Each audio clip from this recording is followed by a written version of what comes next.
কালী ও কার্তিকের শহর হিসাবে চিহ্নিত করা হয় আমাদের ছোট্ট শহর সোনামুখীকে।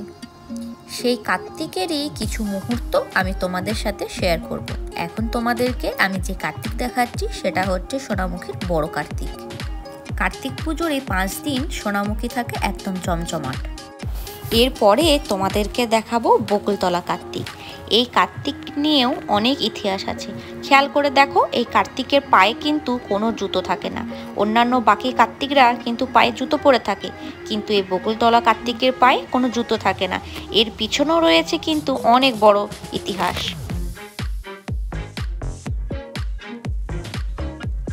সোনামুখীতে মাইতো কালীর নাম তো অনেক শুনেছো। এরপর তোমাদেরকে দেখাবো মাইতো কার্তিককে। তো এই হচ্ছে সোনামুখীর মাইতো কার্তিক। সোনামুখীতে কালী পুজোও যেমন ধুমধাম হয়, কার্তিক পুজোও কিন্তু কোনো অংশে কম নয়। আর একটা জিনিস দেখুন, সোনামুখীতে কালীর যেরকম গা ভর্তি গয়না থাকে, কার্তিকেরও কিন্তু একই জিনিস। তাই কার্তিকদেরও কিন্তু গা ভর্তি করা গয়না থাকে।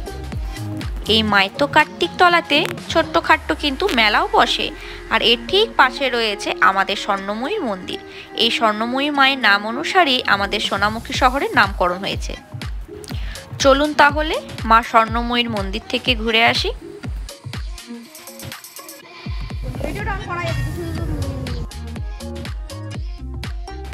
এরপর যাব নীলবাড়ি কার্তিকে।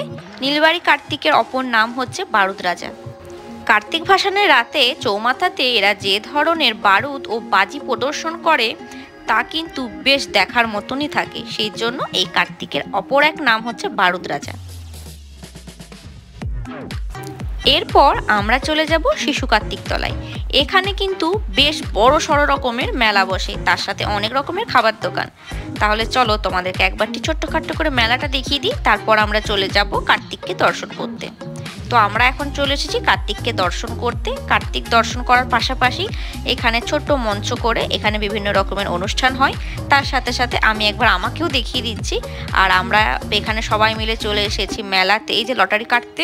তো যেখানেই মেলা বসা, যেখানে আমরা যাই, এই লটারিগুলো কিন্তু কাটি। এখন আগে 2 টাকা করে ছিল, এখন আবার 5 টাকা করে দাম হয়ে গেছে। তো আমি তো কেটেই ছিলাম। আমি একটা চিরুনি আর একটা কি পেয়েছি। আর এই যে গুবলু আর পূজন কি কিনেছে। মাখার আর গুবলুর কপালটা কিন্তু সত্যি করে খারাপ। ওরা পেয়েছে সেই লটারিতে একটা পেন আর বর্ণ পরিচয় বই। আর এখানে পূজন পেয়েছে একটা ছোট্ট ঝুড়ি, যেটা ওর জামার সাথে একদম ম্যাচিং করে গেছে। আর এই যে এখানে চলে এসেছি, এখানে হরেক মাল 40 টাকা করে।